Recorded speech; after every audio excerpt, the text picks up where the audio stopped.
99% of the world's population has become a slave to their own mind.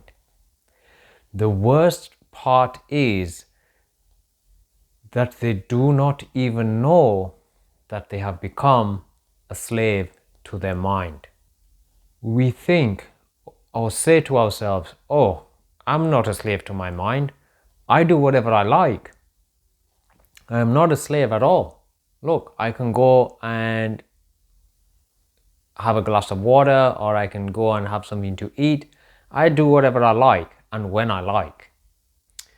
But the reality is that we are in fact slaves to our own minds. So much so that we get taken advantage of by our friends, by people who we meet, by governments and people in society generally. No doubt you will say to yourself, well, prove it to me that I am a slave to my mind. I don't feel I'm a slave. You see if you can prove it to me. I will try my best. This is why this channel has been set up. It is to help you understand what the mind is and for you to know for yourself that you are a slave to your mind. But first, we need to understand and know exactly what we're dealing with.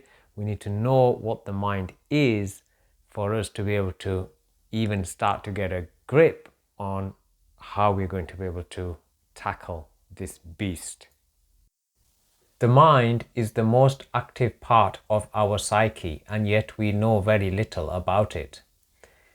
If we insist and do not obey the mind, it is difficult because we have always obeyed. We have never ordered the mind. We have always been ordered about by the mind, and we have been made a slave. We have never been masters. We cannot be because really we have never disidentified ourselves from the mind. We think we are the mind. This false idea that you are the mind gives the mind total freedom, because then there is no one to master it, to control it. There is really no one there.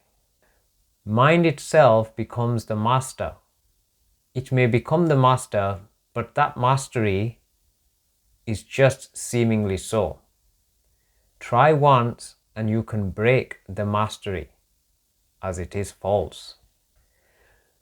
Mind is just a slave pretending to be the master. But it has pretended for so long, for years and years, that even the master believes that the slave is the master. That is just a belief.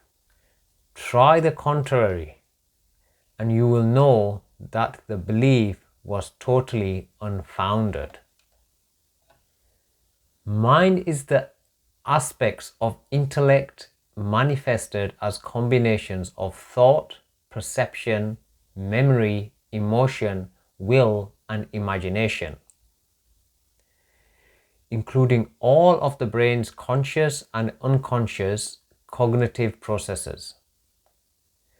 Mind is often used to refer especially to thought processes of reason subjectively. Mind manifests itself as a stream of consciousness. Mind is that private conversation that we with ourselves that we carry on inside of our heads. So we make up our minds, we change our minds, or we are in two minds about something. One of the key attributes of the mind in this sense is that it is a private sphere to which no one but the owner has access. No one else can know our mind. They can only interpret what we consciously or unconsciously communicate. Our mind is just a vagabond, a wandering. It is never at one point.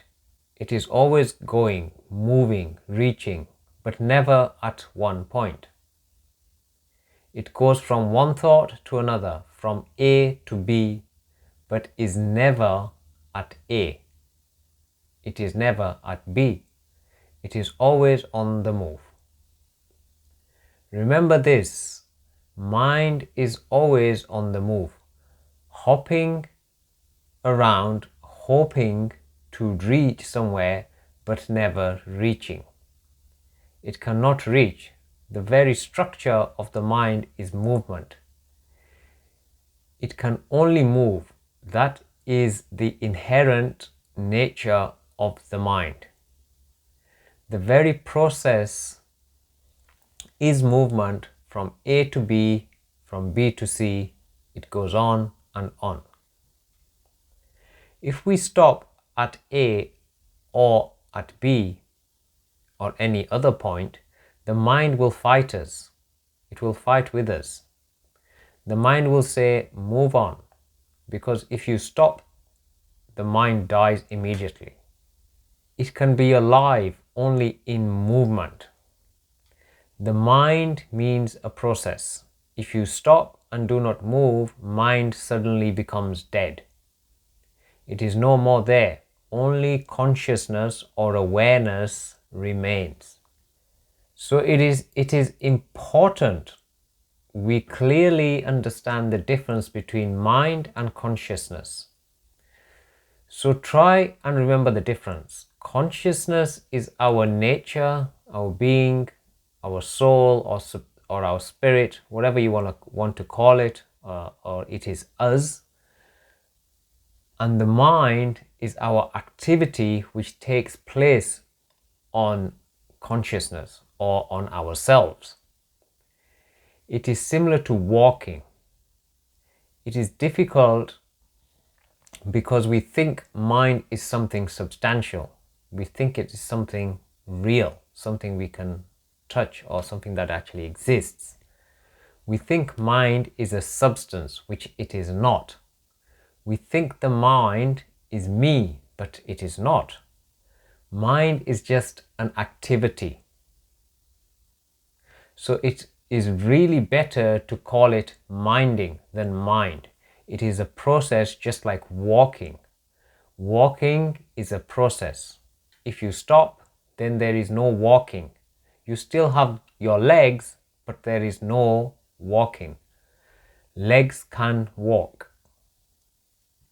But if you stop, then legs will be there, but there will be no walking. Walking is a function. Walking is an activity. Mind is also a function. Mind is also an activity. If you stop at any point, the mind will struggle. The mind will say, go on. The mind will try in every way to push you forward or backward or anywhere but the present moment. Anywhere will do, but do not stay at one point. The mind will push in all directions. Thought is a mental process which allows an individual to model the world, and so to deal with it effectively according to their goals, plans and desires. Problem solving, reasoning, making decisions. Thinking is a higher cognitive function, and the analysis of thinking process is part of the cognitive psychology. Memory is an organism's ability to store, retain and subsequently recall information, a bit like a USB stick or a pen drive. It stores information. Imagination is accepted as the innate ability and process to invent partial or complete personal realms. The mind derives from sense perceptions of the shared world. Imagination or imagined images are seen with the mind's eye. Nearly everyone has a very active mind, and that can be compared to a wild ox. If you try to tame the ox, then like the mind, it will struggle and fight you. But after a while, both will then eventually give up to the pressure, as it will then know that it must be tamed. I hope this video has at least enabled you to understand the basics of the mind. The mind is a very complex beast. It is one of the most difficult things to grasp. And this is because all our lives we have thought of ourselves as the mind. But that is not actually the case at all. We are not the mind. We are more than that. We need to understand fully what the mind is, and my subsequent videos will enable us or help us to understand more about the mind and then be able to loosen its grip over us.